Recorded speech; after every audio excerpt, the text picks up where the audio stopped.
2 Copa America, 1 Qatar world cup, 1 ഫൈനലിസ്മ.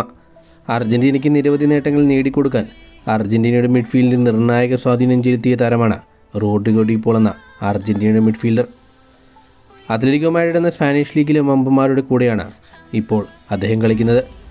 ആദ്യ സീസണുകളിൽ Atletico മാഡ്രിഡിൽ മികച്ച പ്രകടനം കാഴ്ചവെക്കാൻ സാധിക്കാതിരുന്ന ഡി പോൾ ഈ സീസണിൽ അത്ലറ്റിക്കോ മാഡ്രിഡിന് വേണ്ടി മികച്ച പ്രകടനമാണ് കാഴ്ചവെച്ചുകൊണ്ടിരിക്കുന്നത്. അത്ലറ്റിക്കോ മാഡ്രിഡിൻ്റെ ഡിസംബർ 2024 മാസത്തിലെ ഏറ്റവും മികച്ച താരത്തിനുള്ള പുരസ്കാരം നേടിയെടുത്തതും റോഡ്രിഗോ ഡി പോൾ തന്നെ. ഇപ്പോഴത്തെ അവരുടെ പരിശീലകനായ സിമിയോണി കഴിഞ്ഞ ദിവസം നൽകിയ ഒരു അഭിമുഖത്തിൽ വെച്ച് റോഡ്രിഗോ ഡി പോളിനെ കുറിച്ച് പറഞ്ഞത് ഇങ്ങനെയായിരുന്നു: റോഡ്രിഗോ ഡി പോൾ ഞങ്ങളുടെ ടീമിലെ അവിഭാജ്യ ഘടകമാണ്. അദ്ദേഹം ഒരിക്കൽ പോലും എന്നോട് മാച്ച് കളിക്കണമെന്ന് ആവശ്യപ്പെട്ടിട്ടില്ല. ഏതൊക്കെ മത്സരത്തിൽ എപ്പോഴാണ് അദ്ദേഹത്തിന് ഇറക്കുന്നത് ആ മത്സരത്തിനൊത്ത് അദ്ദേഹം പ്രകടനം കാഴ്ചവെക്കും. ഒരു മത്സരത്തെ കൃത്യമായി റീഡ് ചെയ്യാൻ കഴിവുള്ളൊരു താരമായിട്ടാണ് എനിക്ക് ഡി പോളിന് തോന്നുന്നത്. സിമിയോണി പറഞ്ഞത് വെറും വാക്കല്ല എന്ന് നമുക്ക് റോഡ്രിഗോ ഡി പോളിൻ്റെ പ്രകടനം എടുത്തു നോക്കിയാൽ മനസ്സിലാക്കാൻ സാധിക്കും.